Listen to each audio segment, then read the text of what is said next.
வணக்கம், welcome to அம்மாவுடன்னான். இன்னைக்கு நம்ம பார்க்க போறது அடிக்கிற வெயிலுக்கு நல்ல குளுகுலுன்னு ஒரு ரெஃப்ரெஷிங்கான ட்ரிங்க். இதை ரெடி பண்றதுக்கு ஃபர்ஸ்ட் தர்பூசணி பழத்தை நல்லா பொடியா நறுக்கி வச்சுக்கலாம்.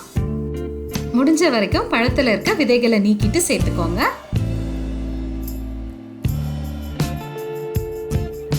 அடுத்து ஒரு பெரிய பவுல்ல நான் 1/2 லிட்டர் அளவுக்கு முழு கொழுப்புள்ள பால் சேர்த்துக்கிறேன். இது நான் 2 மணி நேரத்துக்கு முன்னாடியே நல்லா காய்ச்சி ஆற வச்சு ஃப்ரிட்ஜில் வச்சிருந்தேன். இது கூட 2 டேபிள் ஸ்பூன் அளவுக்கு சர்க்கரை சேர்த்து நல்லா கலந்துக்கிறேன். சர்க்கரை உங்களோட ஸ்வீட்னஸ்க்கு ஏற்ற மாதிரி சேர்த்துக்கோங்க. இது நல்லா கரையிற வரைக்கும் கலந்து விட்டுக்கலாம். அடுத்துதான் இது கூட நம்ம கட் பண்ணி வச்சிருக்க தர்பூசணி பழத்தை சேர்த்துக்கிறேன். அடுத்து இதோட நான் ரோஸ் மில்க் மிக்ஸ் சேர்த்துக்கிறேன். உங்ககிட்ட ரூஅப்ஸா இருந்தா அது கூட சேர்த்து செய்யலாம், நல்லா இருக்கும். இது நல்லா ஒரு தடவை கலந்து விட்டுட்டு 2 டேபிள் ஸ்பூன் அளவுக்கு ஊற வச்ச சப்ஜா விதைகள் சேர்த்துக்கிறேன். நான் இதை 1/2 மணி நேரத்துக்கு முன்னாடியே ஊற வச்சுட்டேன். அவ்வளோதான், நம்மளோட ஷர்பத் சூப்பரா ரெடி ஆயிடுச்சு.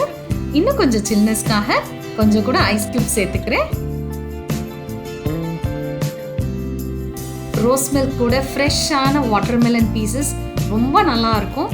கொளுத்துற வெயிலுக்கு ஒரு அட்டகாசமான ரெஃப்ரெஷிங் ட்ரிங்கா இருக்கும். நீங்களும் கண்டிப்பா இதை வீட்டில் ட்ரை பண்ணி பாருங்க.